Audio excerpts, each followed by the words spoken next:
नमस्कार विद्यार्थी मित्रांनो, माझं नाव सुहास भिसे. स्वागत आहे तुमचं सर्वांचं परदा करंट अफेअर्स मराठी या आपल्या मायबोली भाषेतील एज्युकेशनल यूट्यूब चॅनलमध्ये.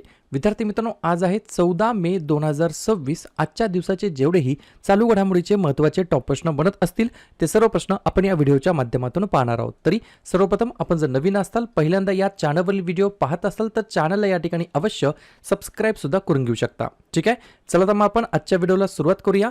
त्या अगोदर कालच्या व्हिडिओमध्ये जो काही शेवटचा प्रश्न विचारला होता त्या प्रश्नाचं उत्तर जाणून घेऊया. काय होता प्रश्न? दरवर्षी राष्ट्रीय तंत्रज्ञान दिवस म्हणजेच नॅशनल टेक्नॉलॉजी डे कोणत्या दिवशी साजरा केला जात असतो? तर बऱ्याच विद्यार्थी मित्रांनी अगदी योग्य उत्तर टाईप करून सांगितलं आहे. पर्याय क्रमांक सी, 11 मेला दरवर्षी आपण या ठिकाणी विद्यार्थी मित्रांनो राष्ट्रीय तंत्रज्ञान दिवस म्हणून आपण साजरा करतो. जर तुम्हाला असं विचारलं 2026 ची थीम काय आहे तर लिहून घ्या, responsible innovation for inclusive growth. अशा प्रकारची थीम आहे for the year of 2026. Clear? आता पाहूया विद्यार्थी मित्रांनो प्रश्न क्रमांक पहिला. टोटल संपूर्ण व्हिडिओमध्ये 12 प्रश्न असतील. सुरुवातीपासून शेवटपर्यंत व्हिडिओ प्रामाणिकपणे पाहण्याचा प्रयत्न करा. एक एक प्रश्न महत्त्वाचा आहे, तुम्ही कोणत्याही परीक्षेची तयारी करा. प्रश्न क्रमांक पहिला काय आहे?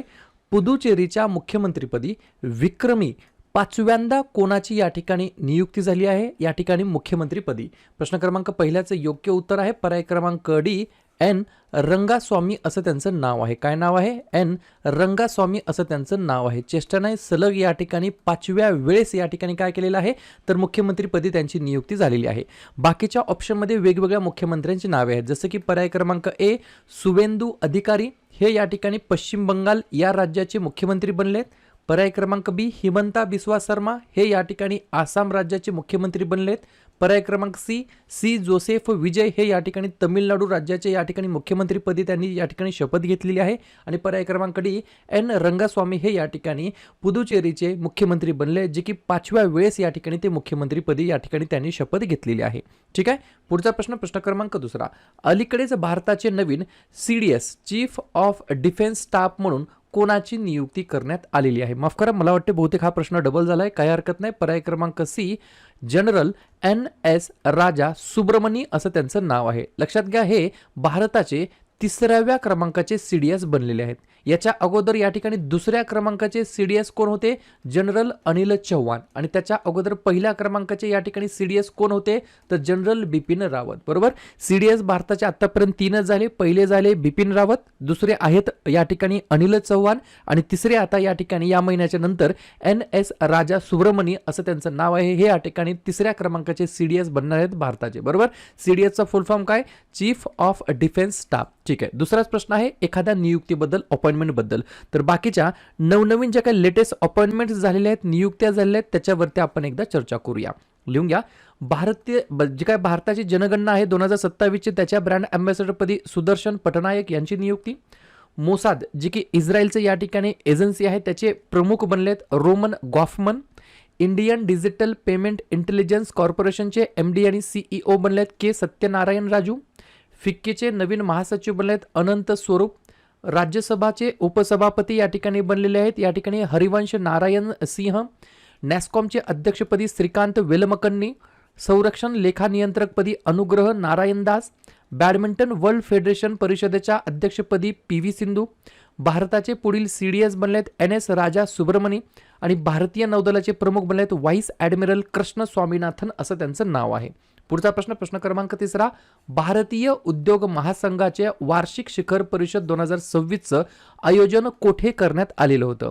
3 नंबरच्या प्रश्नाचं योग्य उत्तर आहे पर्याय क्रमांक बी, न्यू दिल्ली या ठिकाणी. नवी दिल्ली या ठिकाणी विद्यार्थी मित्रांनो 2026 मध्ये भारतीय उद्योग महासंघ, ज्याला आपण बोलतो CII, बरोबर, त्याच्या या ठिकाणी अॅन्युअल जे काही समिट असतं, वार्षिक शिखर परिषद असतं, त्याचं आयोजन करण्यात आलं होतं नवी दिल्ली या ठिकाणी. प्रश्न आहे एखाद्या शिखर परिषदेबद्दल. तर बाकीच्या नवनवीन झालेल्या आणि होणाऱ्या जे काही समिट्स असतात, शिखर परिषदा असतात, त्याच्यावरती आपण एकदा रिव्हिजन टाकूया. लिहून घ्या, AI इम्पॅक्ट समिट 2025 उत्तराखंडमध्ये. गाऊटेक 2026 पुण्यामध्ये. G7 शिखर परिषद 2026 फ्रान्समध्ये. AI या ठिकाणी इंडिया AI इम्पॅक्ट समिट 2026 नवी दिल्लीमध्ये. COP31 ची परिषद तुर्की या देशामध्ये. ब्रिक्स आरोग्य या ठिकाणी कार्यगटाची पहिली बैठक नवी दिल्लीमध्ये. 9व्या क्रमांकाची हिंद महासागर परिषद मॉरिशसमध्ये. 4थी भारत आफ्रिका फोरम शिखर परिषद नवी दिल्लीमध्ये. भारताची पहिली आंतरराष्ट्रीय नेत्ररोग संशोधन परिषद नवी दिल्लीमध्ये. 48व्या क्रमांकाची आशियन शिखर परिषद फिलिपाईन्स या ठिकाणी आणि भारतीय उद्योग महासंघाच्या वार्षिक शिखर परिषदे या ठिकाणी आयोजन करण्यात आलं होतं नवी दिल्लीमध्ये. पुढचा प्रश्न क्रमांक 4. अमेरिकेने अलीकडेच कोणत्या व्हिसा कार्यक्रमाअंतर्गत कामगारांसाठी किमान वेतन वाढवण्याचा प्रस्ताव दिलेला आहे? 4थ्या नंबरच्या प्रश्नाचं योग्य उत्तर आहे पर्याय क्रमांक ए, H1B व्हिसा. बरोबर, H1B व्हिसा असलेल्या या ठिकाणी कामगारांसाठी या ठिकाणी किमान वेतन वाढवण्याचा प्रस्ताव दिलेला आहे. कोणी? अमेरिकेने. बरोबर, व्हिसा कार्यक्रमाअंतर्गत. उद्देश काय याच्या मागचा? तर परदेशी कामगारांना अमेरिकन नागरिकांपेक्षा कमी पगारावर कामावर ठेवण्यापासून नियोक्त्यांना रोखणे आणि अमेरिकन कामगारांच्या पगाराचे संरक्षण करणे या उद्देशाने अशा प्रकारचा वेतन वाढवण्याचा प्रस्ताव दिला आहे अमेरिकेने. बरोबर, H1B व्हिसा या ठिकाणी कामगारांसाठी. अमेरिका, USA म्हणजेच युनायटेड स्टेट्स ऑफ अमेरिका, वर्तमानमध्ये 47व्या क्रमांकाचे अध्यक्ष आहेत डोनाल्ड ट्रम्प. राजधानी आहे वॉशिंग्टन आणि चलन वापरलं जातं डॉलर. पुढचा प्रश्न क्रमांक 5. भारताच्या सर्वोच्च न्यायालयाने सुरू केलेल्या सुसहाय चॅटबॉटचे मुख्य उद्दिष्ट काय आहे? 5व्या नंबरच्या प्रश्नाचं योग्य उत्तर आहे पर्याय क्रमांक डी, न्याय आणि न्यायालयीन सेवा मिळवणे ते सुलभ करणे, त्याच्यासाठी या ठिकाणी हेल्प या ठिकाणी सादर करणे या उद्देशाने या ठिकाणी सुसहाय चॅटबॉटचं या ठिकाणी इनॉग्रेशन करण्यात आलंय. त्याच्या मागचं हे मुख्य उद्दिष्ट आहे, न्याय आणि न्यायालयीन सेवा मिळवणे सुलभ करणे. पुढचा प्रश्न क्रमांक 6. भारताने अलीकडेच कोणत्या आगामी जनगणनेसाठी जनगणना कर्मचाऱ्यांकरिता QR कोड सक्षम ओळखपत्रे सादर केलेली आहेत? 6व्या नंबरच्या प्रश्नाचं योग्य उत्तर आहे पर्याय क्रमांक सी, सेन्सस 2026. म्हणजेच काय? या ठिकाणी जनगणना 2026 या जनगणनेसाठी या ठिकाणी काय केलेलं आहे? तर जे काही जनगणना कर्मचारी आहेत त्यांच्यासाठी QR कोड सक्षम ओळखपत्रे सादर केलेली आहेत. उद्देश काय? तर जनगणना 2027च्या क्षेत्रीय कार्यक्रमादरम्यान सुरक्षितता, पारदर्शकता वाढवणे आणि बनावटगिरीला प्रतिबंध करणे या उद्देशाने या ठिकाणी अशा प्रकारचं काय केलेलं आहे? डिसिजन घेण्यात आलेलं आहे. पुढचा प्रश्न क्रमांक 7. ज्यूट पीक माहिती प्रणाली JCIS. बरोबर, ज्यूट पीक माहिती प्रणाली, ज्यूट क्रॉप इन्फॉर्मेशन सिस्टम ही इस्रो आणि कोणत्या संस्थेच्या सहकार्याने लागू करण्यात आलेली आहे? 7व्या नंबरच्या प्रश्नाचं योग्य उत्तर आहे पर्याय क्रमांक बी, ज्यूट कॉर्पोरेशन ऑफ इंडिया आणि इस्रो या दोन संस्थेच्या सहकार्याने लागू करण्यात आलेली आहे JCIS. म्हणजेच काय? Jute crop information system. त्याच्या मागचा उद्देश काय? ताग लागवडीचे वैज्ञानिक निरीक्षण करणे आणि पीक क्षेत्र, उत्पादन व उत्पादकता याचा अचूक अंदाज या ठिकाणी वर्तवणे. बरोबर. पुढचा प्रश्न क्रमांक 8. खालीलपैकी कोणत्या राज्य सरकारने वाहनांवरती या ठिकाणी धर्मावर आधारित ओळख चिन्हे जे काय असतात प्रदर्शित करण्यावरती बंदी घातलेली आहे? 8व्या नंबरच्या प्रश्नाचं योग्य उत्तर आहे पर्याय क्रमांक ए, नागालँड हे या प्रश्नाचं योग्य उत्तर असणार. याच्या मागचा एकच हेतू आहे, रस्ते सुरक्षा आणि वाहतूक नियमांची समान अंमलबजावणी सुनिश्चित करणे हा याच्या मागचा उद्देश आहे. बरोबर. तर नागालँड राज्य सरकारने वेगवेगळ्या वाहनांवरती जे काही रिलिजन आधारित, धर्मावर आधारित ओळख चिन्हे असतात ते प्रदर्शित करण्यावरती या ठिकाणी बॅन केलेला आहे, बंदी घातलेली आहे. पुढचा प्रश्न, कोणत्या राज्याने महिलांची सुरक्षा मजबूत करण्यासाठी सिंगापेन नावाचं या ठिकाणी विशेष दल स्थापन केलेलं आहे? तर पर्याय क्रमांक डी, तमिळनाडू हे या प्रश्नाचं योग्य उत्तर असणार आहे. 2-3 पॉइंट लिहून घ्या. उद्देश काय? महिलांची सुरक्षा, छळ प्रतिबंध आणि संकटात सापडलेल्या महिलांना तात्काळ मदत करणे या उद्देशाने हे सुरू करण्यात आलं आहे. या ठिकाणी या विशेष दलाची स्थापना 11 मे 2026 रोजी तमिळनाडूचे नवीन मुख्यमंत्री सी जोसेफ विजय यांनी पदभार स्वीकारल्यानंतर पहिल्याच दिवशी या दलाच्या निर्मितीचे आदेश दिलेला आहे. कार्यक्षेत्र कोणकोणतं असणार या दलाचं? तर हे विशेष दल शाळा, महाविद्यालये, बस स्थानके, रेल्वे स्थानके आणि IT कॉरिडॉर यासारख्या गर्दीच्या ठिकाणी तैनात असणार आहे. पर्याय क्रमांक डी, तमिळनाडू हे या प्रश्नाचं योग्य उत्तर असणार आहे. तमिळनाडूबद्दल सांगायचं म्हटलं, स्थापना झाली 1 नोव्हेंबर 1956. मुख्यमंत्री आहेत सी जोसेफ विजय, राज्यपाल आहेत राजेंद्र विश्वनाथ आर्लेकर, राजधानी आहे चेन्नई. 4 महत्त्वाचे राष्ट्रीय उद्यान, मन्नर मरीनचे आखात, इंदिरा गांधी, मुदुमलाई, मुकुर्ती आणि 2 महत्त्वाचे धरण, मेत्तूर आणि भवानी सागर. पुढचा प्रश्न क्रमांक 10. भारताच्या शेजारील कोणता देश सध्या गेल्या अनेक दशकांतील सर्वात गंभीर गोवरच्या साथीचा सामना करत आहे? तर पर्याय क्रमांक सी, बांगलादेश हे या प्रश्नाचं योग्य उत्तर असणार आहे. तर भारताच्या शेजारील हा बांगलादेश सध्या गेल्या अनेक डिकेड्स मधील सर्वात गंभीर गोवरच्या साथीचा सामना करत आहे. प्रसार, जवळपास गोवरचा प्रसार या ठिकाणी संसर्ग बांगलादेशातील 64 पैकी 58 जिल्ह्यांमध्ये पसरलेला आहे. भारताने 2026 पर्यंत या ठिकाणी लक्षात घ्या, भारताने या ठिकाणी एक उद्देश ठेवलाय गोवरबद्दलच. कशाचा? निर्मूलनाचं. भारताने 2026 पर्यंत गोवर निर्मूलनाचं या ठिकाणी उद्दिष्ट ठेवलेलं आहे. या दोन्ही गोष्टी ऑपोजिट आहेत, परंतु वाहतूक परीक्षेच्या दृष्टिकोनातून महत्त्वाचे आहेत.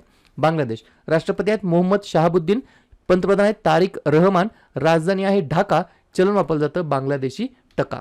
पुढचा प्रश्न, 44 वर्षानंतर म्हणजे तब्बल आफ्टर 44 इयर्स आशियाई वेटलिफ्टिंग चॅम्पियनशिप 2026 चे आयोजन भारत कोणत्या शहरामध्ये करत आहे? तर गुजरात राज्याच्या गांधीनगर शहराच्या अंतर्गत या ठिकाणी India to host Asian weightlifting championship 2026 in Gujarat after 44 year in Gandhinagar city. बरोबर. अशा प्रकारे शेवटचा प्रश्न, तामिळनाडूचे नवनिर्वाचित मुख्यमंत्री थलपती विजय यांचा पक्ष TVK म्हणजे फुल फॉर्म काय? तमिलगा वेत्री कळघम. बरोबर.